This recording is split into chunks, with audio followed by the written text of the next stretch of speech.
Hello दोस्तों। Contract manufacturing company Hindustan foods ने अपने क्वार्टर फोर के रिजल्ट्स अनाउंस कर दिए हैं। ये सारे फिगर्स लाख में दिए गए हैं, मैं आपको करोड़ में कन्वर्ट करके बताऊंगा। तो आइए नज़र डालते हैं सबसे पहले कंपनी के टोटल इनकम पर। तो कंपनी के टोटल इनकम के वो उनके वो बेसिस पे 680 करोड़ से घटकर रह चुकी है 661 crore. And Y on Y basis पे 583 करोड़ से बढ़कर हो चुकी है 661 करोड़। यानी कि वो उनके वो बेसिस पे जो इनकी इनकम है वो कम हुई है, and Y on Y basis पे इनकम बढ़ी है।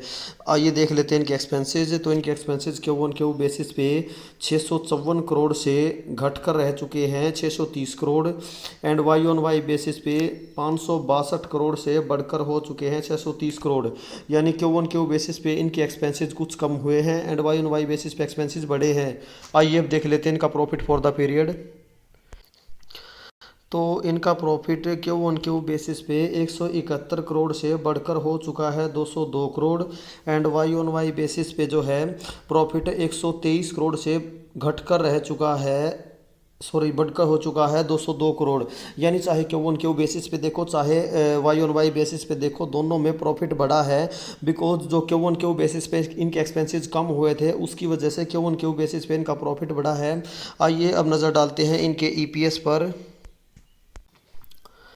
प्रॉफिट की तरह ही इनका ईपीएस भी क्यू ऑन क्यू बेसिस पे 1.51 से बढ़कर हो चुका है 1.79।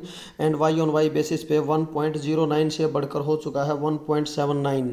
यानी प्रॉफिट की तरह ईपीएस भी Q on Q basis and Y on Y basis दोनों में बढ़ा है। तो अगर प्रॉफिट के टर्म में देखें या फिर ईपीएस की टर्म में देखें तो दोनों में Q on Q and Y on Y दोनों में बढ़ोतरी है।